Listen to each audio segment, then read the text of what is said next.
Hi, I'm Chad Riddle, and I am the next guest On Screen and Beyond podcast, and I'm a competitor from season 18 of American Ninja Warrior.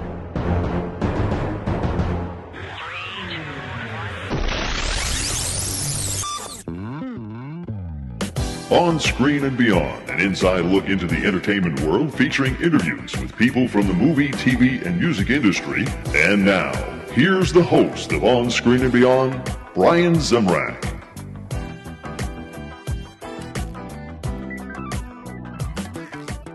Hey, welcome to another episode of On Screen and Beyond. This is episode 797 of the show that brings you a guest each week from the movie, TV, or music industry. I'm your host, Brian Zemrak, and this week we have a guest that you're not going to want to miss this one because he's been seen hanging from ropes and swinging on bars, and you see him on American Ninja Warrior.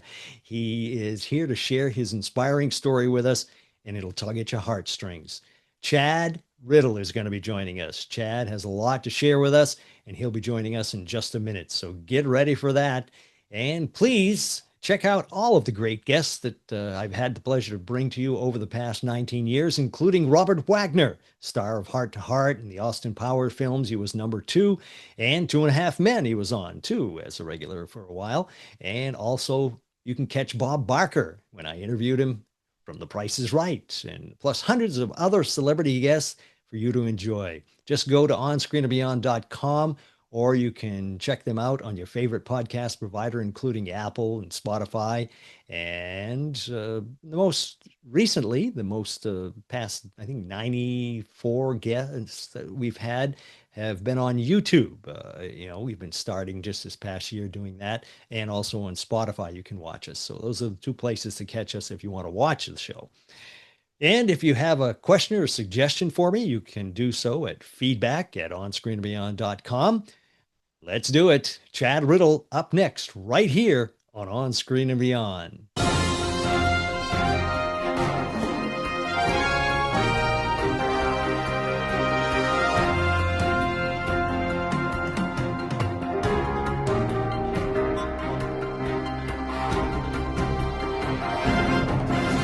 Today on Screen and Beyond, our guest is a 3-time competitor on the hit NBC show American Ninja Warrior.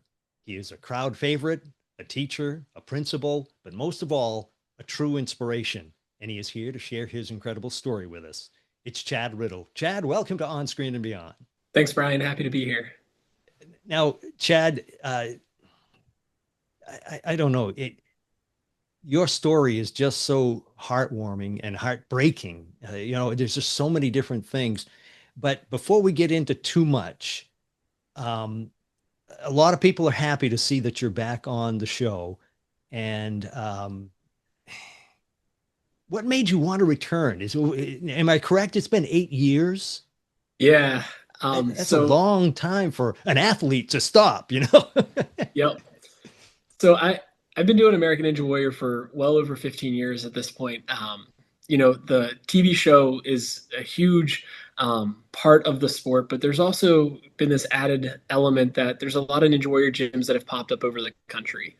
And so each of those gyms, has hosted competitions. Obstacle course racing has been exploding from events like Tough Mudder to some of like the other prominent names that people would know. And even now there's talks of it potentially obstacle course racing, one day being an Olympic sport. So even though there's been gaps of time on me being on the show, I've still stayed active. What I think is the biggest challenge is, 15 years, it's a long career, right? The person I was back in season 6 was a lot younger, more fit, stronger, but I would also say more of a knucklehead. And so I think there's something to the story of, age and experience can be a benefit. Competing, especially something like Ninja Warrior that has, a huge mental aspect to it. But for me, getting out of bed now at 37 is a lot different than getting out of bed at 20. There's a lot more snap, crackles, and pops. And so a gap of 8 years, is really hard to come back from. But I think when your why is as strong as what mine was this year, it does a great deal to kind of help you move past some of those hurdles and obstacles that you're facing. Well, Chad, I got to tell you, when you get to be my age, You're going to hear a lot more snapping, crackles, and pops. Believe me. Yeah, I always tell people, I kind of think I knew what I was signing up for, but if you only have one life on this planet, I want to make sure mine counts. Yeah. And for me, that's something I've loved doing. I've loved being active. I've loved climbing. I've loved jumping off of things. And so, I've always been a giant kid at heart. I think that's what's made me, a pretty good educator. I relate with kids. And so, having the chance to compete on something where basically I just get to be a kid at recess, it's a huge blessing. Yeah. I saw a video of you with the kids on one of your ninja days there that you had, and you're out playing with them. I mean, it's like you're having a ball. Yep. Yeah. Now, do you see yourself at take Jenny McCall? I think that's her name, Yeah. McCall, Yep. in her 70s. Do you see yourself still doing it? Maybe even going on American Ninja Warrior again? The one thing I've learned is to never say never about things. Like I've always heard that old adage, like age is not just a number. I don't think that's true. Age isn't just a number. It's a lot harder as I get older. But with that being said, um, there is a frame of mind that comes into being able to do these things, continue to do it. So I thought back in season 10 that was my last go. Became a dad, had a son, was kind of stepping into that next phase of life. I didn't expect my family to kind of go through the hardship that they did, and I didn't expect to get the nudging to, hey, do this one more time. What I will say is the number of people that have reached out and connected with me and just, said, hey, your stories inspired me. I lost somebody in my life, and seeing you being able to continue forward is a great motivator. I think I'm not ready to say that I'm never going to do it again. Uh, I being a new principal this year in a new district, I think it might be a little hard for me to find the time to train and make a run at it again next season. But I have a great support network in my son at home, and friends and family that just keep encouraging me that if you love doing this, don't stop, because once you stop, it's a lot harder to come back. And 8 years away was really hard to come back. I don't want to make it 8 years again if I plan on coming back one more time. Right. Yeah. Now, what do the kids think in the school? I mean, are you the coolest principal that they could ever have, or what? I, I don't know. I think it depends who you ask. I'm somebody that cares a whole lot. Like I think if you ask anybody that's seen me interact with kids, interact with staff, families, community members, like I care. That's genuine. That's authentic. I would do anything and everything to support and help people be successful. And so I think that resonates with a lot of people. There's this whole adage that, until you show somebody how much you care, they're not really going to care about what you're telling them. And so I try to practice and preach that in what I do. I want kids to know when they step through my building that I love them, that I care about them, and that I'm here to support them and help them be successful. That doesn't mean that I'm going to be, relaxed, and we're not going to have high expectations. And, for some of my kids, they might think, man, this guy, he's pushing me really hard to be the best I can be. But I think at the end of the day, when I look back from when I was a kid, some of the biggest adults and mentors that have impacted my life are the people that have challenged and pushed me to be the most that I can be. I'm a very average athlete. I don't think there's anything special about what I can do. What I would say is maybe something that separates me competing with other people is that I try really hard. I'm willing to get up early and put in the work early. I'm willing to stay late to put in the work late. I'm willing to do whatever it takes to, give me an opportunity to grow. I'm not afraid of failure, because I know from mistakes is how you learn and grow. And so I think those are all lessons I want to impact, the kids that I get a chance to work with. Like, chase your dreams, because those dreams aren't going to chase you back unless you start running towards them. Now, American Ninja Warrior, were you doing obstacle course stuff before that, or did you just see it on TV one day and say, I want to do that? So both. I've always been an active person, like the kind of individual that can't sit still. And so in college, I, started getting into rock climbing, and that became a big part of my life. I enjoyed going to playgrounds and trying to dabble in a little bit of parkour, jumping off of things, rolling, flipping. And I think it was that curiosity of movement that really drew me to Ninja Warrior. It's the only sport I've ever seen that if you have a weakness in any area, it will exploit it. If your balance isn't great, obstacle three is going to be really hard. If your body awareness isn't great, you're going to struggle in some of the flowy timed things. If your grip strength isn't great, you're going to struggle in stage three or the back half of a course. If your mental fortitude isn't in a good place, you're going to make a silly mistake.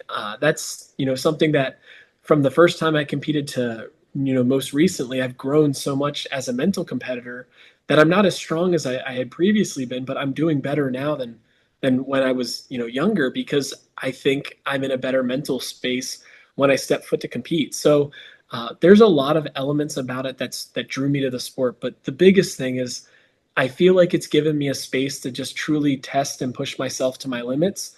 It's taught me so many great life lessons about not giving up and perseverance and humility, that it's just something that's continued to stick with me. And I will say the community, the other athletes on the sport, the sportsmanship you see is so genuine. I've never been a part of something where everybody is genuinely cheering you on, even if it makes you a competitor against them. And most of the athletes on the show this season knew my story, and the number of people that were cheering on the sideline or that were pulling me aside, hey, if I could have anybody hit a buzzer this season, I want you to hit a buzzer because your story is so special. So I think that's another element. The people I get to compete against have many of them become some of my best friends and closest relationships that I have.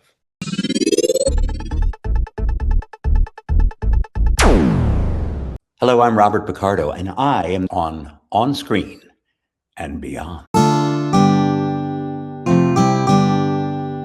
When you first went on American Ninja,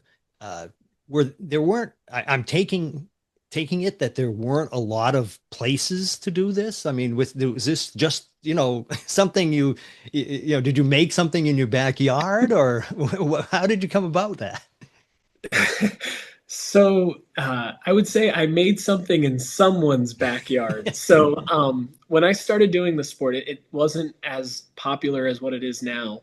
And ninja gyms have popped up all over the country, and it's great because they're equipped with better matting, they have better rigging practices, they're indoor, they're better controlled, they're safer in general. For me, there wasn't a lot of courses out there, and so I approached my parents, who I still lived with following college, and I just said, "Hey, what do you think about me putting a few posts in the ground?" And there was a little bit of reservation. You're gonna hurt yourself. You're never gonna follow through with this. Like, what are you doing? Like, this is gonna be an eyesore. But I have two incredible parents, my mom and dad. It's such a lesson for me as a parent that I don't want to tell my son no when he has a dream. I want to ask, like, how can I help? All things in reason. I don't want him to do something that's unsafe or that's gonna, not be, what I perceive as a benefit for him. But my parents, knowing that I was always an athlete, knowing that I was missing the art of competition, seeing how much this meant to me, they took a flyer and said, "Go ahead." And the next thing you know is 4 posts became 8 posts, became 16 posts, became like a quarter acre of their land. It started on the shed, wrapped around the garage, was on the other side of the garage. Like, I still picture my dad trying to like weed whack and mow around the post. And I'm thinking in my head, like, man, that's got to be so hard.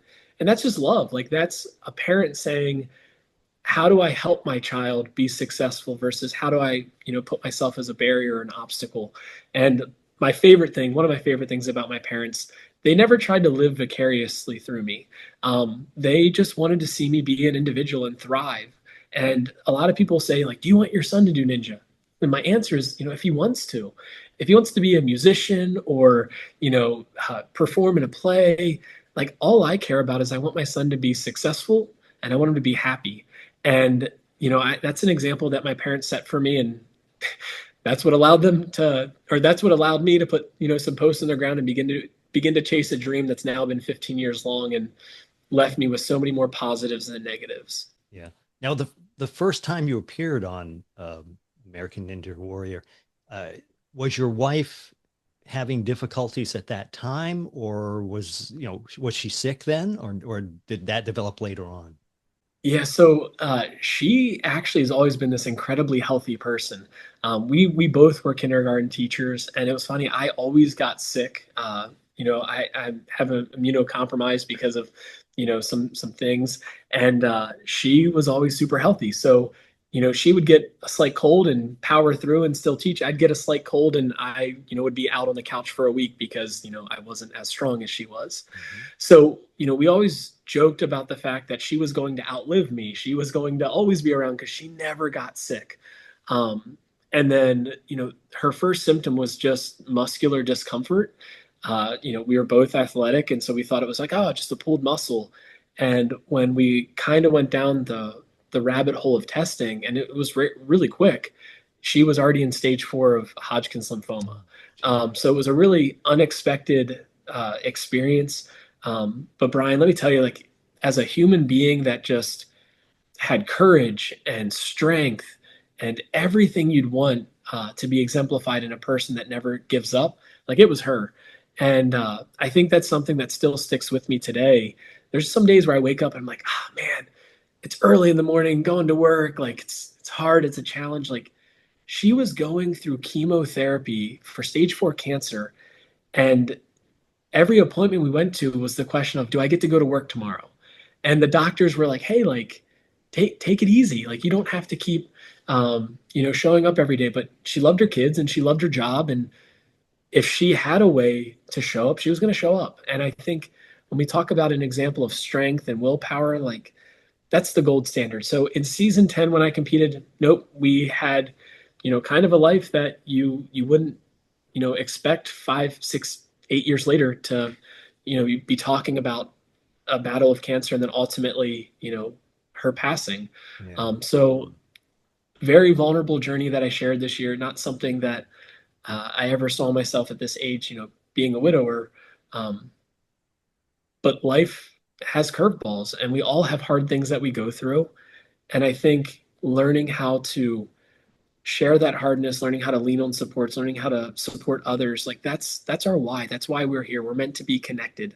We're not meant to be isolated. And unfortunately, like, that's the biggest lesson that I learned, from this journey, is that I think before this, I was a very introverted person in some ways. Like, I spent time training by myself. That's the perfect way to spend a Saturday, was to go just play on obstacles, have time to clear my head.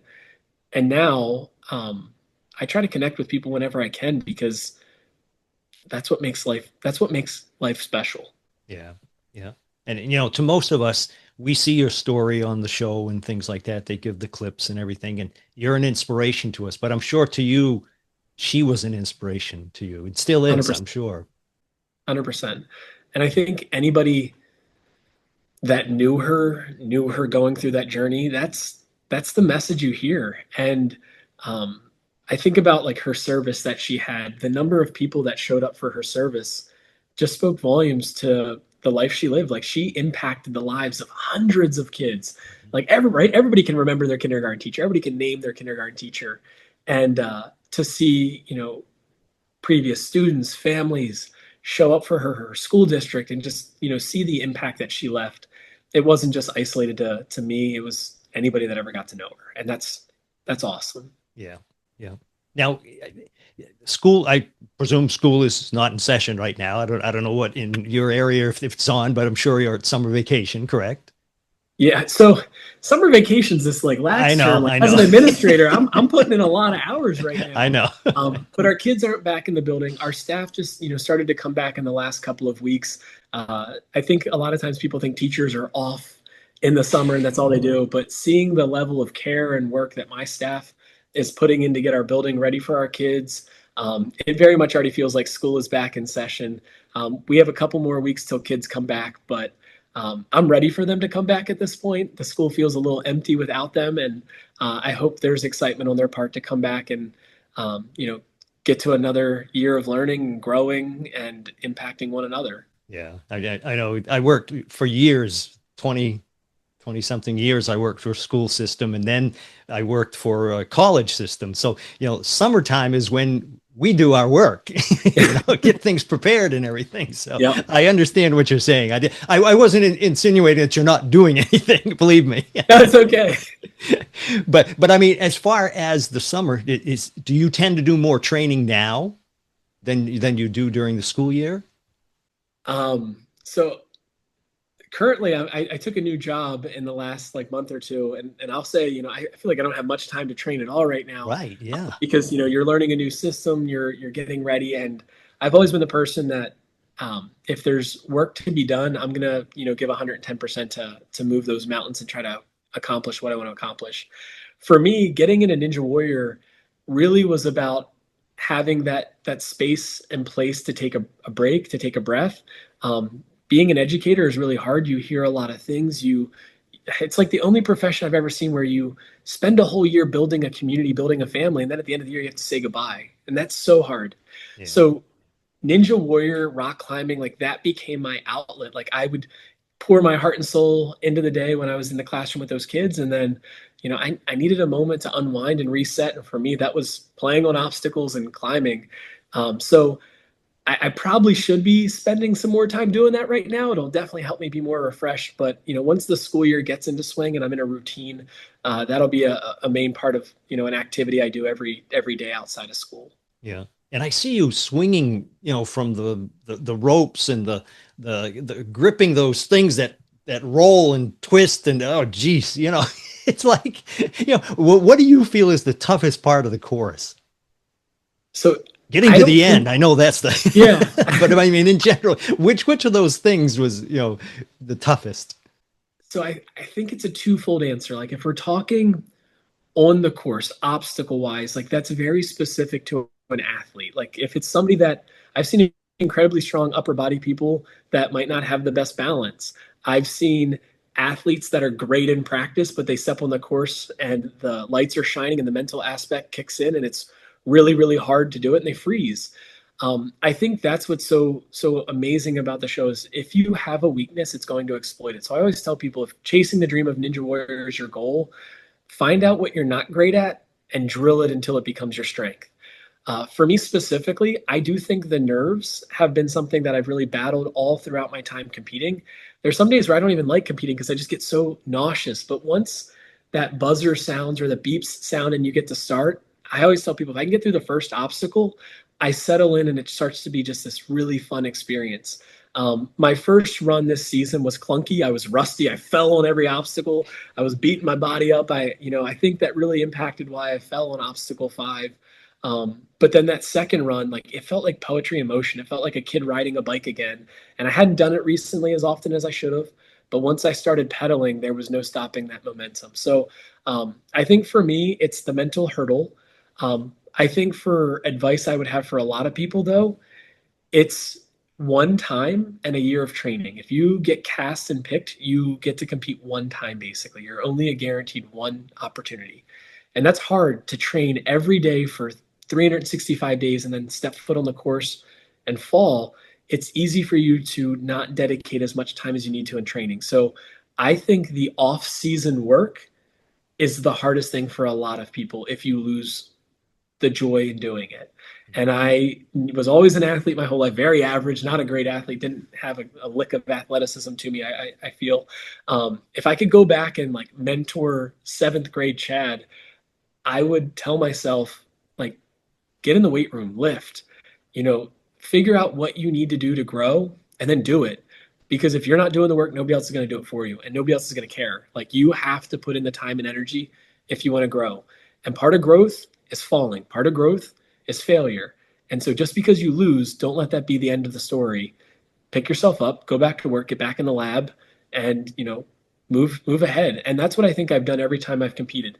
I've gone from having one weakness to identifying it to working on it until it becomes a strength. And right now, the biggest hurdle I'm working against is father time. And I don't really have an answer for beating that, but my solution is to try to eat right, injury prevention, stretching. But I sometimes wish I could go back and talk to myself at a younger age, because I think I might have done some things differently when I competed in high school. Yeah. Now, were you ever injured, doing this stuff that you're doing?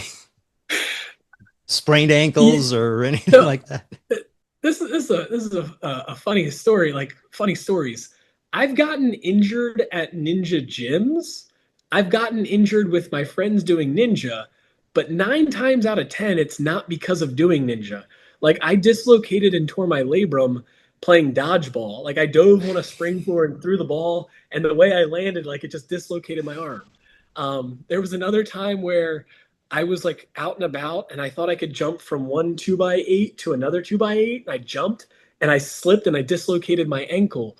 So there's been a lot of like fluky, dumb injuries, but by and large, I haven't gotten injured actively doing ninja obstacles, with the exception of one ankle injury.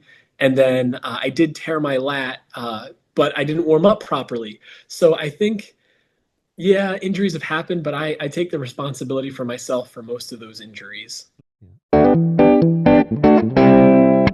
Hi, everyone. I'm Nikki Harris, and I'm on Screen and Beyond. Can't wait to see you. Yeah. Now, do you see your son Aaron eventually going into this? I'm sure he's doing some of this now, but do you think he'd ever get to the point where he'd go into on American Ninja Warrior if it was there? If it was still on when he gets older? Nowadays they don't even have to be that old, do they? I mean, I see young kids. Yeah, so there's like an age limit. It's in the teens right now. And they've lowered that over time. And let me tell you, some of these young kids are just incredible. I think whereas like a lot of us from my generation, we picked it up as adults.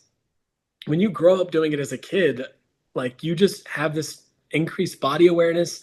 I think your body adapts to the added weight that you're pulling. Like I've just seen these kids do incredible things. So for Aaron, my answer for any parent who's asked a question like this is don't be an obstacle to your child, chasing a dream if it's a good dream. Like if Aaron woke up and told me he want to do something that I think is just not good for him, I'm going to, be a parent and try to mentor him and guide him.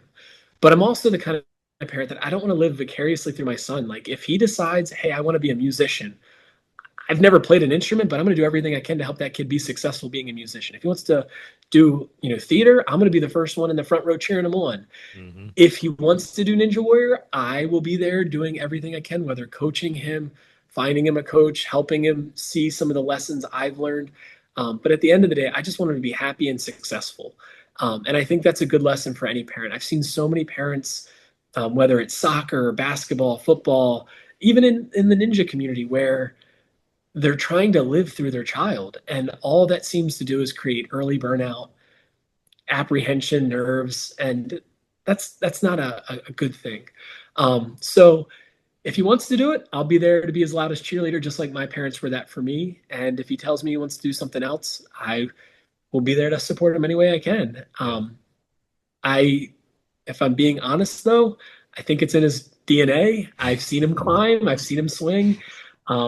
And he reminds me so much of myself. So never say never. It would be pretty great to run this course with him together someday. I'd be like 60 at that time. But yeah, I was going to say, I'd like to see the two of you, another 10 years or so from now. I'd like to see the two of you going down side by side and see if he beats you. Oh, he 100% would beat me. Like Ninja Warrior has such heavy sportsmanship that I wouldn't be a good ninja because I wouldn't want him to beat me. But I also can't knock my son off the obstacle because that's not a good example either. So if we race, he's definitely going to beat me. We train in the neighborhood together right now, and there's sometimes where I'm like, hey man, are you running full speed? Pace yourself. And he's like, are you running full speed? Keep up. So well, and the good thing is whatever happens, you're doing something together, so that's great. Absolutely. What I would say to that is doing something together.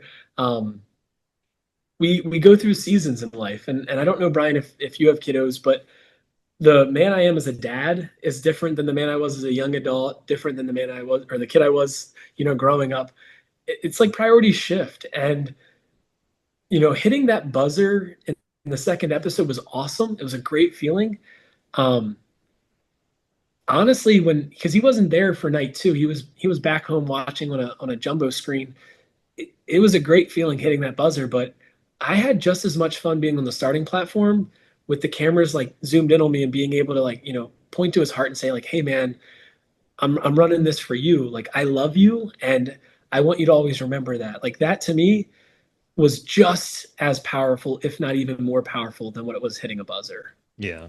What was it like? What was going through your head when you had that stone in your hand and you went and you hit that and the steam's coming up and everything's going up? How did that affect you? So I've watched my run a few times, and I even as I was running, I felt like I was floating above myself. Like I could watch it happening. I just felt so natural on night two. Like I felt fluid. There's this moment that as I've watched it back, I actually remember it live. I caught the last kaleidoscope. It was obstacle five, the thing that rotates. Hmm. And you can see there's the zoom in on my face when I hit it. It's just absolute relief. Like my goal going out there was, on one part to honor Caitlin. Of course, I wanted to do well for myself, but I also wanted to show people that you can do amazing things even in hard times. And I'll never forget when I caught that lip and I was on there. I remember thinking like, wow, like I'm about to do what I set out here to do. A lot older, a lot less in shape, and I did it. And so that relief, joy, jubilation, like looking down and seeing the people on my sideline like starting to cry, like that's why I had to lay down. I was just so overwhelmed with just the moment. Like people don't always maybe think of sports as being romantic, but how do you not watch an experience like that, a person be that vulnerable, pour their heart and soul out and actually get what they want? Like that's a memory I'm going to hold on to the rest of my life. Yeah, yeah. Well, Chad, I have one final question that I want to finish up with. Taking us away from everything that you've been doing, like I say, you're such an inspiration. And also, I'm sure the kids at the school are so inspired by you and your son and everything else, and being on the show. But when you sit back and relax, what are your favorite TV shows now and of the past? And what's your favorite movies now and the past? What do you enjoy watching, and what did you grow up watching? Or don't you watch So, anything? Some people so if don't. so if you ask people that like really know me, they're gonna tell you that I have a hard time relaxing. Like I want to say I can relax, but I'll sit there for like 5 minutes and then I'll have to just start fidgeting or doing something. That's why, I had to switch from being a teacher to an administrator. I had to work in the summer. I was finding myself like ripping down my deck, like redoing my house, building patios. Like I couldn't relax and sit still. I do love TV. I do love movies. I don't always have as much time to watch. I love college football and college basketball. But if I had to say favorite TV show as a kid, I definitely was a huge fan of Pokemon. I was part of that, like, Hmm. generation that grew up, wanting to be the very best. And maybe that's why, I've stuck with Ninja Warrior and kept trying to push myself. A recent show that I watched, it just came back out, Ted Lasso. Yep. The messaging behind, things such as like be curious, not judgmental, be a goldfish and have a short memory. Like those messages. Sorry, we're getting a storm here. Those messages have been just, really, really incredible. Movies, always been a huge Star Wars fan. I've loved, some of the lessons again, that's taught me about, being peaceful, not letting emotions consume you. Even though I'm a pretty emotional runner on the show. Newer movie that I loved, I've loved like, Creed and the Creed series. I think, teaches again perseverance, resilience, working hard. So yeah, I love cinema. I love TV. Anything that I feel like I can connect with and see myself in the characters. Those are things that I love to do. Well, Chad, I thank you so much for taking the time to share with us, and good luck with any other obstacle courses that you're going to be going on. Yeah, absolutely. And thank you for having me again. I'm still humbled by the fact that people seem to want to hear my story. I have, had a few people tell me like, hey, this story can help other people. And so I've kind of looked at this platform as, a chance to maybe do a little bit of good. I wish I didn't have some of the experiences I had that brought me to this point, but if I can help other people, that softens that blow a little bit.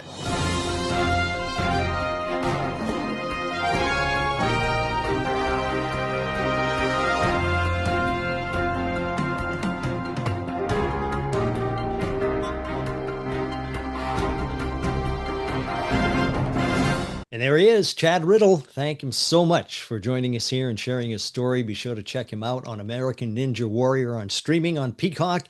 And who knows when he'll pop up again. And remember to tell your friends about On Screen and Beyond. Subscribe to us on YouTube, Spotify, Apple Podcasts, and share my posts on the socials when I post them up. And most of all, I thank you for watching and listening. And that's a wrap for this episode of On Screen and Beyond. So until next time, when I once again take you on screen and beyond, I'm Brian Zemrak. Take care.